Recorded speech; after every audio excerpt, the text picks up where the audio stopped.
Well, hey, what's going on YouTube? It's Po Boy Fresh back at you with another MPC quick tip from the Bargain Bin Studio, and today I wanted to ask you the question.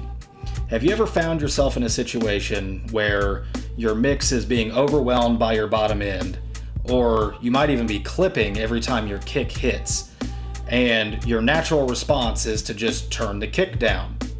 But the effect of doing that is that your kick disappears in your mix. Well, sometimes just turning the level on your kick down is not the best solution to getting your kick and your bass line to occupy that low end region of your mix and still be friends. So I want to cover two different methods. One's pretty common and one's kind of old school. And I've touched on the sort of old school method a little bit in some previous videos. But this should help clean up the bottom end so it's not too distorted, it's not overwhelming the rest of your mix, it's not hitting your compressor too hard and over compressing the rest of your song. So for this demonstration, I have a drum kit here loaded up with some pretty bassy kicks in it, and then I have this bass sample here, just filtered everything but the bass out of this original sample here.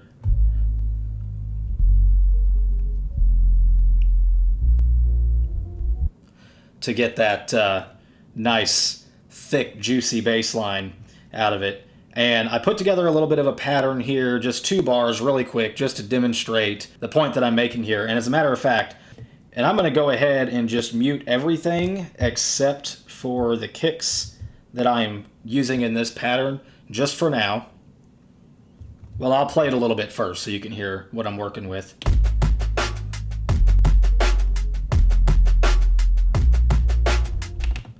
So that's our pattern. I'm gonna go ahead and mute everything except for these 2 kicks that I'm using out of this kit.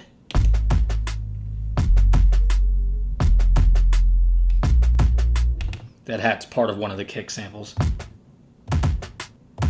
They both have hats in them. But that bass is just, it's overpowering everything else.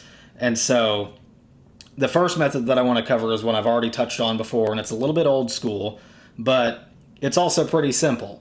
So basically what I'm going to do is go into the program edit here, and you can see I've already added a little bit of that bass EQ to these kicks just to make them a little bit stronger. But what you can do, really, because these are kicks that were chopped out of a drum break, right? So they're kind of a full range sound. And a lot of what you get out of a kick drum, especially from a drum break, is stuff that's above those really low sub-bass frequencies. That initial transient especially, there's a lot of higher and mid-range frequencies in there.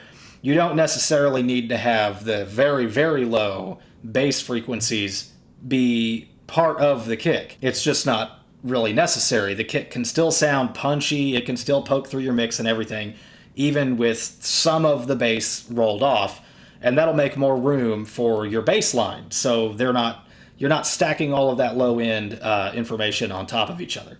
So let's go ahead and introduce a little bit, just a little bit, of this high pass filter in here. We're gonna do the same thing on the other.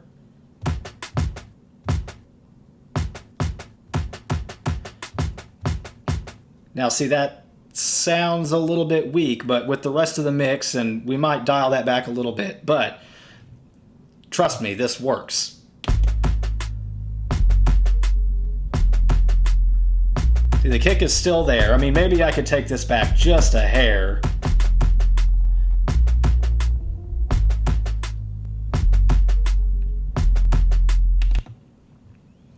But it's definitely not anywhere near as overpowering and distorted as it was before. So that's one method, really quick and simple, just using filters and everything. Another option, because the kick drum is going to be occupying the lower register of your entire drum kit anyway, you could even go so far as to go into your filter settings here and just to the entire kit, and you could even do this with a plugin if you were so inclined, to the entire kit, you could apply a high-pass filter. And then, I can go into the drum effects here and disable the high pass on those. And then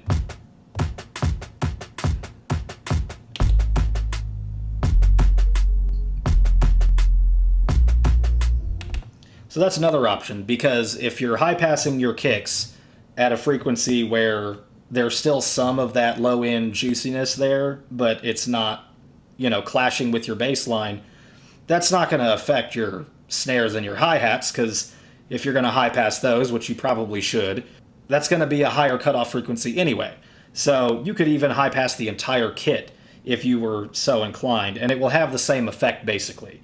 Plus you have more options here for, different high pass filters. If you want a less aggressive roll off, for example, you can choose a different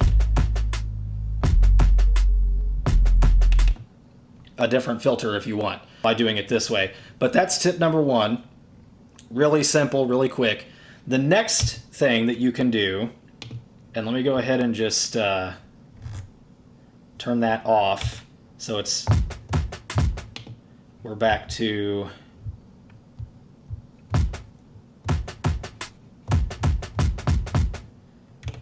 the original. The other thing you can do is sidechain compression. Now this is something that you've probably heard about before. It's definitely not a mysterious trick or anything that nobody's ever heard of, but there are a few different ways of doing it. So first is to go to your bass track and just put the sidechain compressor on your bass track, and then go to your drum track and put the input for that sidechain on the drum track. Now, what this is going to do is it's going to duck your bass line every time any sound goes out of this track through this input insert.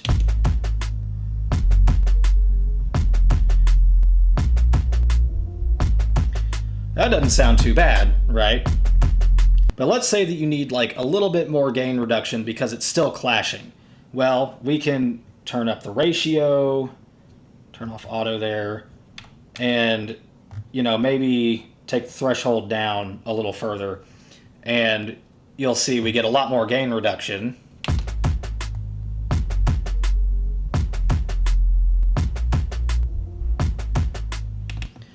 But now this has created a new problem where, because the whole drum kit is triggering the sidechain compression, every time anything, including snares and hi-hats, plays, it's causing the bass line to duck out of the way.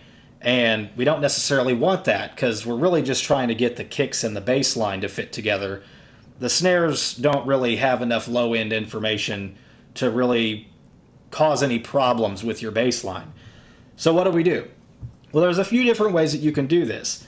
My preferred method is I'm first going to go back in here. I'm going to turn this off.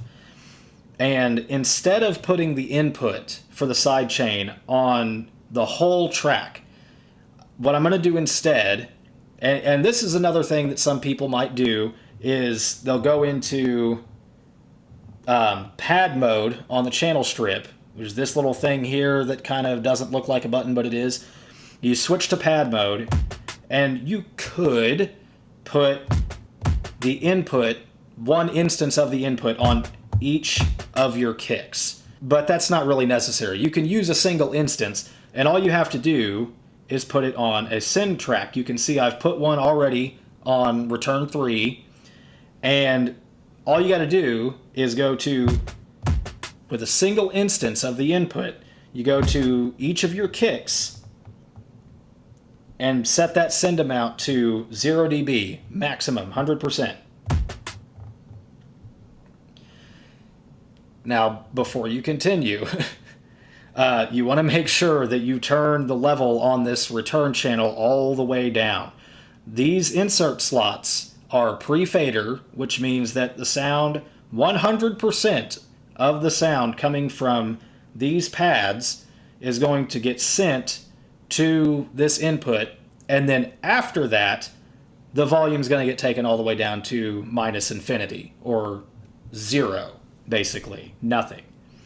So the sound from just these two pads is still going to trigger the sidechain compression, but you're not going to get this doubling effect where now your kicks are twice as loud because it's getting returned at full volume. So you want to make sure you turn this level all the way down.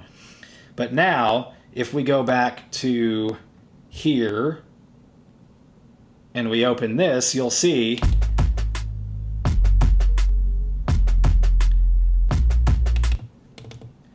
and I go and unmute all of these other sounds, and I bring up this compressor now, you can see the gain reduction is only being applied when the kicks play and the other drum sounds aren't doing anything. So again, we can go in and adjust the ratio.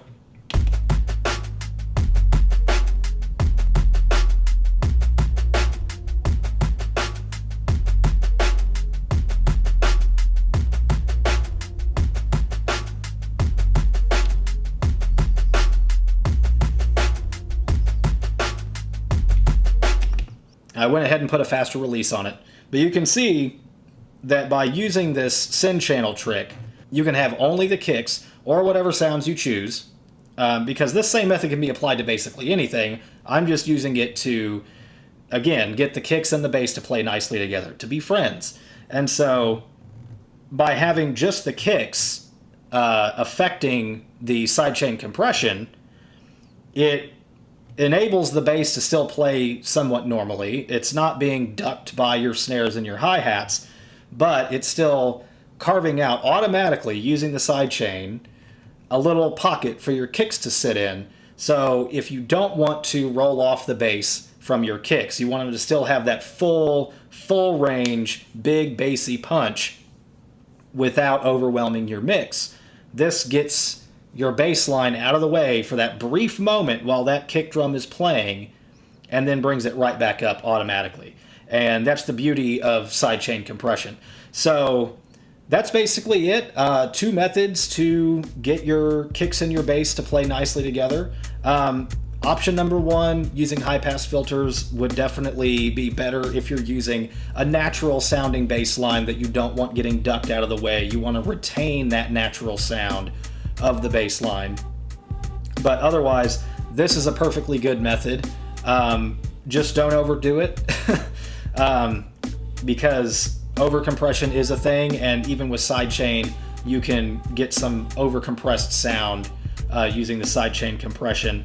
So really just, I've used some pretty extreme settings here to make it more audible for YouTube, but you know, dial it back to basically where you feel like the bass, the low end of your overall mix is comfortable and it sounds reasonable with the rest of your track. And don't push it too far, but just use these methods really to make sure that your mix is nice and even. But that's going to be it for this MPC quick tip video. I'll see you next week. This is Po' Boy Fresh. Make sure to like and comment and subscribe. Let me know what you think in the comments down below, and I'll see you next time. Peace.